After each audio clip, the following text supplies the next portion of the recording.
ಪಟ್ಟಣಕ್ಕೆ ಬರಲಾರ್ದೇನೆ ಅಲ್ಲೇ ಅವರಿಗೆ ಉತ್ತಮವಾಗಿರ್ತಕ್ಕಂಥ ಶಿಕ್ಷಣ ಸಿಗಬೇಕು. ಪಟ್ಟಣಗಳಿಗೆ ಜನದಟ್ಟಣೆ ಆಗಬಾರ್ದು. ಒಂದು ಸರಿ ವಿದ್ಯಾರ್ಥಿಗಳು ಪಟ್ಟಣಕ್ಕೆ ಬಂದರೆ ಆ ಪಟ್ಟಣದ ವಾತಾವರಣಕ್ಕೆ ಹೊಂದ ಮೇಲೆ ತಿರುಗಿ ಹಳ್ಳಿಗೆ ಹೋಗದೇ ಇರತಕ್ಕಂಥ ಅನೇಕ ಉದಾಹರಣೆಗಳನ್ನು ನೋಡಿದ್ದೀವಿ. ಆ ಒಂದು ದಿಶೆಯಲ್ಲಿ ಗ್ರಾಮೀಣ ಪ್ರದೇಶದಲ್ಲೇ ಉತ್ತಮ ಶಿಕ್ಷಣ ಸಿಗಬೇಕು ಅಂತ ಹೇಳಿ ನಮ್ಮ ಅಥಣಿ ಕ್ಷೇತ್ರಕ್ಕೆ ಮೊದಲು 3 KPSC ಸ್ಕೂಲ್ಗಳನ್ನು ಕೊಟ್ಟಿದ್ದರು. ಮತ್ತೆ 10 KPSC ಸ್ಕೂಲ್ಗಳನ್ನು ಮಂಜೂರಾತಿ ಮಾಡಿರ್ತಕ್ಕಂಥದ್ದು. ಅದನ್ನು ಅನುಷ್ಠಾನ ಮಾಡಬೇಕು ಮತ್ತು ಪ್ರಜಾಸೇವೆ ಅಂತಕ್ಕಂಥದ್ದು ತ್ವರಿತವಾಗಿ ನಿರ್ಣಯಗಳಾಗಬೇಕು ಅಂತಕ್ಕಂಥ ವಿಚಾರವನ್ನು ಇಟ್ಕೊಂಡು ಒಂದು ಹೊಸ ಚಿಂತನೆಯನ್ನು ಪ್ರಾರಂಭ ಮಾಡಿದ್ದಾರೆ.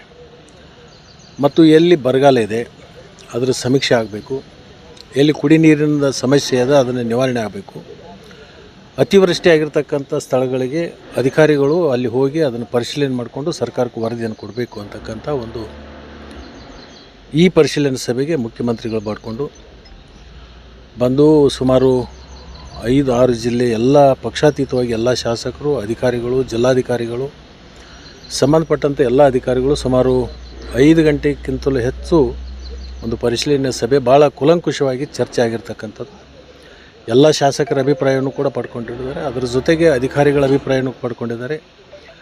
ತ್ವರಿತ ಕಾಮಗಾರಿಗಳನ್ನು ತಗೊಳ್ಳಿಕ್ಕೆ ಏನೇನು ಅವರಿಗೆ ಹೊಸದಾಗಿ ರೂಲ್ಸ್ಗಳನ್ನು ಮಾಡಬೇಕು ಅಂತಕ್ಕಂಥದ್ದು ಚರ್ಚೆ ಮಾಡಿಕೊಂಡು ಆ ಸೂಚನೆಯನ್ನು ಕೊಟ್ಟಿದ್ದಾರೆ. ತಕ್ಷಣಕ್ಕೆ ಕಾಮಗಾರಿಗಳನ್ನು ಪ್ರಾರಂಭ ಮಾಡಲಿಕ್ಕೆ ನನಗನ್ಸುತ್ತೆ ಮುಖ್ಯಮಂತ್ರಿಗಳು ಈ ಚಿಂತನೆ ಹಿಂದಿನ ಯಾವ ಮುಖ್ಯಮಂತ್ರಿಗಳು ಕೂಡ ಮಾಡಿರಲಿಲ್ಲ.